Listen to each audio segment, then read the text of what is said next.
నాయకులు 4 దశాబ్దాలుగా ముఖ్యమంత్రిగాను గుజరాత్ ముఖ్యమంత్రిగా అదే విధంగా భారతదేశ ప్రధానిగా 4 దశాబ్దాలుగా ఈ రోజు పుట్టినరోజు జరుపుకుంటున్నటువంటి మన నాయకుడు నరేంద్ర మోడీ గారికి తాడేపల్లి పట్టణం తరపున కాన్స్టిట్యున్సీ తరపున ఆంధ్ర రాష్ట్రం తరపున ఆయనకి జన్మదిన శుభాకాంక్షలు తెలియజేస్తా ఉన్నా।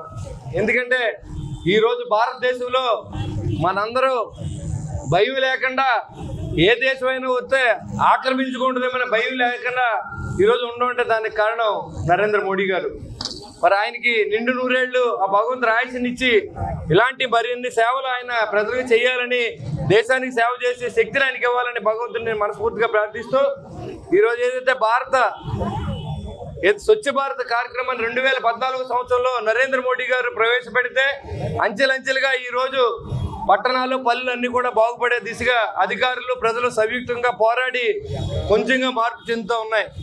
మరి దాంట్లో భాగంగా ఈరోజు ఆంధ్ర రాష్ట్ర ప్రభుత్వం గాంధీ జయంతి వరకు ఈ రోజు నుంచి రోజుకొక ప్రోగ్రామ్ని చేసే విధంగా మరి అన్ని ప్రాంతాలు స్వచ్ఛంగా ఉంచే విధంగా ఇళ్లతో పాటుగా మన రోడ్లు మన స్కూళ్ళు మన రైల్వే స్టేషన్లు మన బస్ స్టాండ్లు ఇవన్నీ మనయే అనే విధంగా మనం ప్రవర్తన ఉండాలి।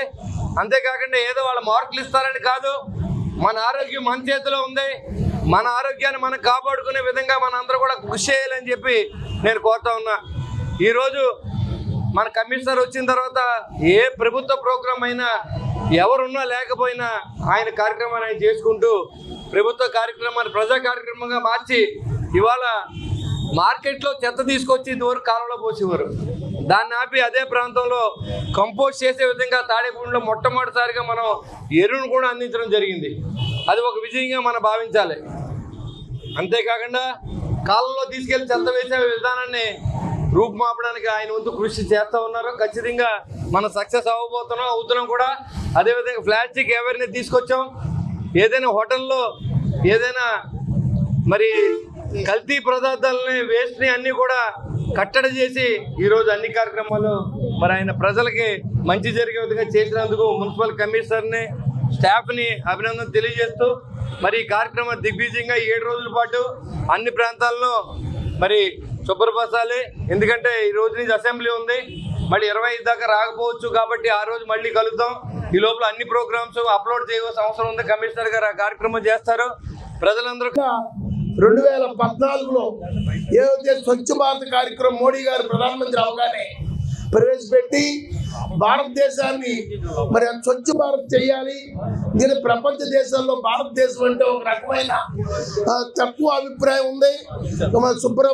శుభ్రత లేని పట్టణం, శుభ్రత లేని విలేజీలు, అనారోగ్యం గురి ప్రజలు అని ఈ రకమైన అభిప్రాయాన్ని పాలదోలే విధంగా స్వచ్ఛ భారత కార్యక్రమం ప్రారంభించడం జరిగింది। మరి ఈ కార్యక్రమంకి ఈ ప్రారంభించిన కార్యక్రమం కూడా మోడీ గారి పుట్టినరోజుని జడ్జ్ చేయడం జరిగింది। మరి అందుకే ఈ రోజు ప్రత్యేకత ఏంటంటే మన ప్రధానమంత్రి గౌరవనీయులు నరేంద్ర మోడీ గారి 75వ పుట్టినరోజు ఈరోజు। ఇది ఘనంగా దేశవ్యాప్తంగా ప్రపంచవ్యాప్తంగా ఎన్నో సేవా కార్యక్రమంతో వచ్చి అక్టోబర్ 2 దాకా కూడా వివిధ కార్యక్రమాలు చేస్తూ ఈ 15 రోజులు కూడా స్వచ్ఛ భారత్ను కూడా దాన్ని జడ్జ్ చేయడం జరిగింది।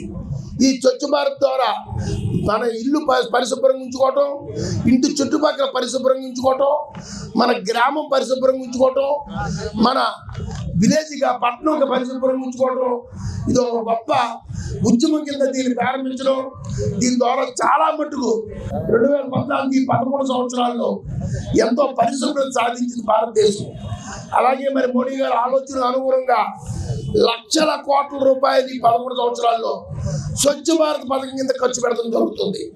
ఈ స్వచ్ఛ భారత్ పథకం కింద సెంట్రల్ గవర్నమెంట్ దేశవ్యాప్తంగా ప్రతి రాష్ట్ర ప్రభుత్వ అనుకూలంతో స్వచ్ఛ భారత్ను అమలు చేయడానికి కావాల్సిన నిధుల్ని మరి ఆ రాష్ట్ర ప్రభుత్వం ద్వారా పంచాయతీలు కానీ మున్సిపాలిటీలు కానీ అత్యధిక నిధులు ఇస్తే అలా ఆదుకునే విధంగా కూడా ఈ స్వచ్ఛ భారత్ని రూపుశిల్పం చేయడం జరిగింది। స్వచ్ఛ భారత్